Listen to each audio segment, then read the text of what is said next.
Yeah, we really felt we had an advantage inside, especially with quickness. And, it was Dustin and George kind of taking turns. I think we only had 2 threes with 10 minutes to go in the game. And they went zone, and I thought we did a good job moving the ball. We've been working zone offense a lot because of the teams we're playing here early. We'll see a lot of it. I thought Dustin was definitely our energy guy early in the game, just like he was last year. You guys struggled shooting the ball early, but was it the rhythm, moving the ball better that got you, I think, 20 or 32 after kind of a slow start? Yeah, I thought, second half, I told our guys that if we moved the ball like we did in the second half, we're going to be a pretty tough team to stop. I think we had 93 with over 3 to play, and then just couldn't find a basket there at the end, to put the game, away for good. But it's fun to watch this team. It's fun to coach this team because there's so many weapons, and for the most part, they do make simple plays. You had 8 turnovers. That's a pretty good number. Again, we did have a lot of isolation opportunities, so the assist numbers maybe weren't as high as they could have been. But I thought we played to the right guy. We got the ball in the right hands, and a lot of that time, obviously, it was George. Fred, was Monte's first official game without DeAndre by his side. He talked in the offseason about being more assertive out there. Did you see that from him tonight? Yeah, just another game, another example of have to have Monte on the floor. He just does so many things for us. He scores 14 points, 2 rebounds, 3 assists. Those aren't numbers that just jump off the page at you, but, when you look at what he's doing out there, running the show, getting the guy the ball where it's supposed to be, plugging gaps defensively, and, to play 37 minutes against Felder, who's so energetic, is saying a lot. So Monte's he's going to have a phenomenal year. Bryce, kind of one of those guys that can fill that void. What'd you see from him tonight? Yeah, Bryce, I thought he was very aggressive going to the hole. I thought, on a few occasions, he tried to do a little too much.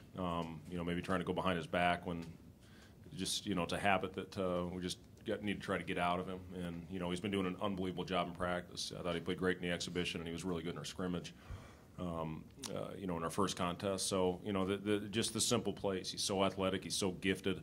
We didn't run a lot for Bryce tonight. He just found a way to go out and get it on his natural God-given ability.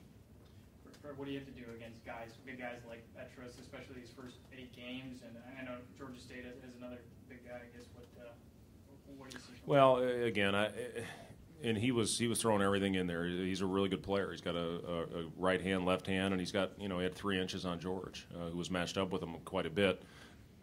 Daniel is probably our best post defensive player down there. And then we have to execute our double teams when we do decide to go that route.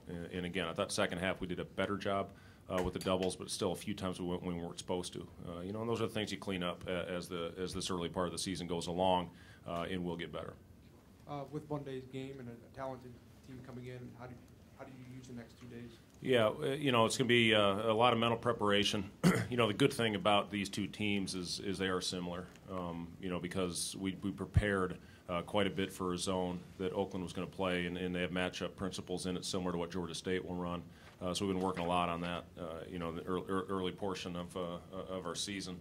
And then it's just preparing for one of the best backcourts in the country, in all of the country with Harrell and with Hunter. Those 2 guys are excellent players, and we're going to have to do a great job on them, and we're going to have to rebound, and we're going to have to try to to run some things to expose their zone.